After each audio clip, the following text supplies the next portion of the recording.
Yo, ang masasaksihan nyo ngayon ay hindi nyo na muli pang masasaksihan kasi napakaastig ang masasaksihan nyo ngayon.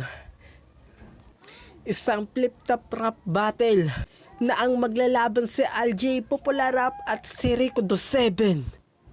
Sa kaliwang kamay ko, LJ Popular Rap. Sa kaliwang kamay ko, nagbula pa sa Taguig, Manila, Rico the 7. Magingay.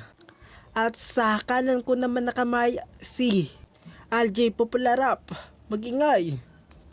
Nanalo sa LJ Popular Rap sa ToysCon pero ang pinili niyang mauna si Rico the 7 kaya si Rico the 7 ang mauna. Rico the 7, banatan mo na.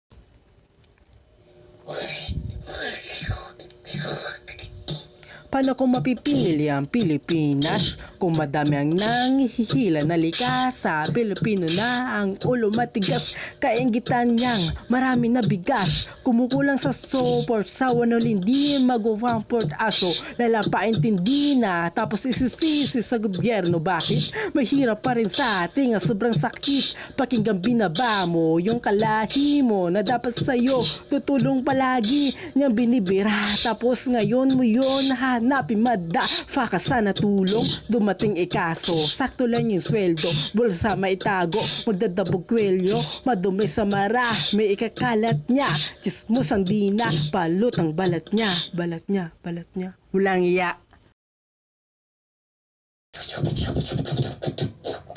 Marami talaga ganon dito sa atin bansa, mga walang kwenta, malalaking problema sila na dapat bunutin sa lugar na to. Salot, lupa pulutin ka, dapat itapon pa sa basurahan. Pero kahit nandiyan sila, di mabura dito.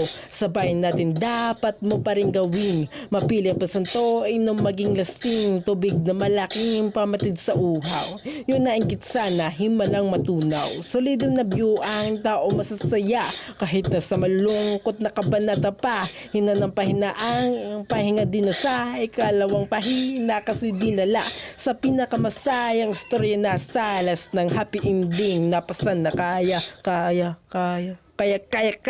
mo.